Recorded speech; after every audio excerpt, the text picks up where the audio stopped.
Hey, what's up guys? Welcome to another episode of Pan the Organizer. Today I'm going to show you the simple way to clean your garage drain or garage pit. I have two of them in my garage.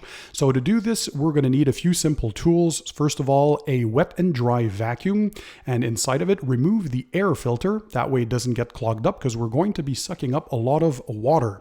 Also, you're going to need a something to remove and scoop up all the mud, dirt, and grime that's in the bottom.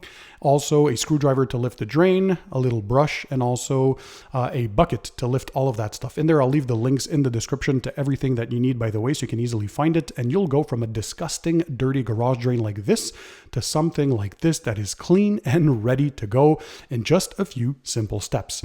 So first order of business, let's remove the drain cover, flush away anything that might be on there inside the drain or basin, and then use a brush to scrub the sidewalls.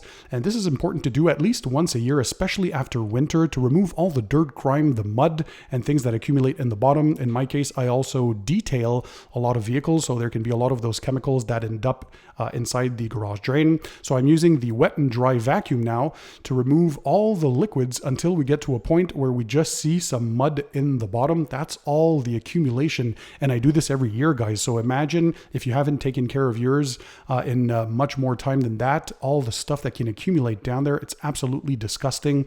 So it can be accumulation of many contaminations, debris, dirt, mud, and again, in my case, a few detailing chemicals. So the next order of business is to scoop up all the solid waste and dispose of it appropriately. So if it's just some mud, you can leave it in the nature where it comes from. And if it's something with some chemicals, dispose of it in your local city, somewhere where they have disposal of stuff like that. So make sure you check with your local city authorities to know where you can dispose of the more dangerous type chemicals if you do have that.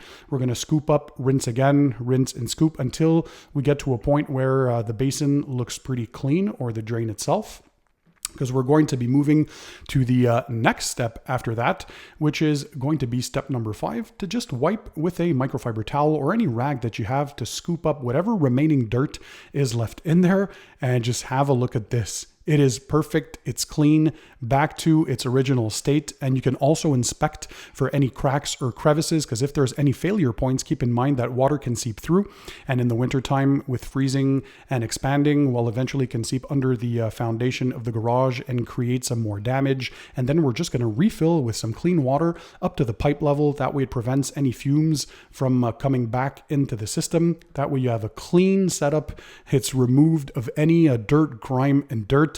All the nasty smells are gone. I'm just wiping here the cover for the final order of business, and it looks good as new. I hope you enjoyed it, and see you next time on the next one, guys.